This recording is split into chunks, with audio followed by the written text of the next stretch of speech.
हम छोटे थे तो एक रिश्तेदार के यहाँ गए थे। गर्मियों की छुट्टी में बच्चे जाते हैं ना अपने संबंधियों के यहाँ, 1 महीना की छुट्टी होती है तो वही घूमने का अवसर मिलता है, तो परिवार के सदस्य जन छूट दे देते हैं, बहन के यहाँ, मौसी के यहाँ, मामा के, ऐसे। तो बहन के यहाँ गए थे, तो बहन की जो पति की बहन होती है उसे नंद कहते हैं, वो उनके यहाँ ले गई थी। तो उनके यहाँ हम गए हुए थे तो एक कमरे में देखा एक नौजवान व्यक्ति पड़ा हुआ था, वो शायद उनकी ननंद के पति थे। तो उनको पता नहीं क्या लगा, भगवान की प्रेरणा, हम तो बच्चे थे, तो हमें बुलाया, ऐसे नज़दीक गए तो रोने लगे। उनका बच्चा अब हमारी कोई बात नहीं सुनता तो हमें मन में है आपसे बता दें, तो शायद हमें भगवान उदाहरण देना चाहते होंगे इसलिए सुनवाया होगा, नहीं तुम बच्चा थे, उनका कोई सपोर्ट तो कर ही नहीं सकते थे। उनका बच्चा है, जो बिल्डिंग देख रहे हो ना, ये मेरी बनवाई हुई है, वो मेरी पत्नी है, और वो टाकीज के सामने मेरी चाय समोसा पान इसकी दुकान थी, और मैं सुबह से शाम तक मेहनत करता। तो यही पत्नी हमारे मोजे जूते उतार करके हमें प्यार करती थी। हमारे शरीर में लकवा मार गया, अब मैं उठ नहीं सकते। बोले 2 रोटी से ज़्यादा भोजन नहीं देती, और कहती ज़्यादा देंगे तो बार बार शौच करोगे, हमें फेंकना पड़ेगा।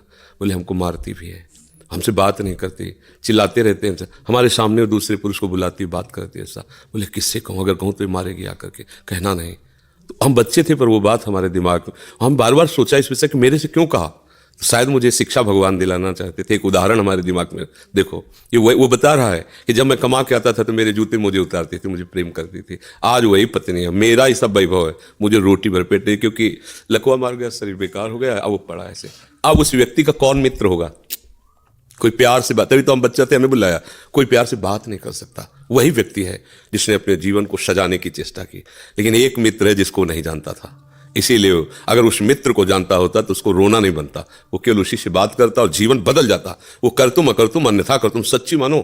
हमें डॉक्टर ने कहा था आज के कम से कम 17 वर्ष पहले, दिल्ली के थे, सब जांच की, उनका बाबा तुम संत हो इसलिए तुमसे कोई छुपाव नहीं है, तुम्हारा कोई घर का नहीं कि जिससे मैं बता सकूं, तुम्हें से डायरेक्ट कह रहा हूं। 2-2.5 वर्ष, आखिरी 5 वर्ष, ये किडनी खत्म और आप मर जाओगे। तो इसलिए बता रहे हैं कि आप भजन कर लो बस 2-2.5 वर्ष। और तो हमने भी ठान लिया था कि हाँ ठीक है, ऐसा है। आज 17 वर्ष तो हो ही गए, लगभग 17 वर्ष, बड़ा लंबा सफ़र है। अभी आपके सामने बैठे, फेल भी है और पास भी है, नहीं पास है। देखो जो दिनचर्या हमें चाहिए वो हमारे शरीर कर रहा है, तो हम पास है। और फेल इसलिए कि संसार की दृष्टि से वो किडनी फेल है। अगर भगवान का भरोसा ना होता तो सोचो आज हम कितने परेशान होते, शरीर को लेकर, पैसे को लेकर, कितना खर्चा, कैसी दवाइयाँ, कहाँ से डॉक्टर कहाँ लाते, क्या कुछ नहीं करना होता। वो अपने आप डॉक्टर रो करके कहते कि मेरी सेवा मत छीनना। बैठे हैं हजारों कोस दूर और रोज संपर्क, महाराज जी की क्या इस समय स्थिति है, अच्छा ये दवा दे देना, अच्छा आप ऐसा कर दे। तो हम देखते किसका दुलार है, जिनको 1000 रुपया दे के समय लिया जाता है, वो फिर बात करते हैं, वो भी अपने ढंग से। आश्चर्य की बात, वो डॉक्टर, उसे दुनिया से क्या मतलब, रुपये से मतलब है। लेकिन श्री जी, ये है प्रभु का प्रताप, हर व्यवस्था कैसी तुम्हें बताया। जब हम उनकी तरफ देखते हैं तो हजारों हाथों से दुलार करते नजर आ रहे हैं, हजारों हाथों से प्यार करते नजर आ रहे हैं। ये कैसे चलता है? अब हमें कुछ किसी से मांगना नहीं, किसी से कुछ कहला नहीं, अपने आप सब व्यवस्था होती। ये हमारी नहीं, भगवद आश्रय होने की बात है। अगर भगवद आश्रित नहीं हो तो वह अमल पत्नी होती, बच्चे होते, किसी के काम के तरह नहीं गए थे, तो क्या कहते, तेरे दिन इसे 4-5 हज़ार रुपये डायलिसिस के लिए चाहिए, दवाइयाँ चाहिए, भगवान उठा लो, ऐसे पूछ लो भगवान इनको। वो कहती है इनको पूछ लो, संसार का खेल ऐसा।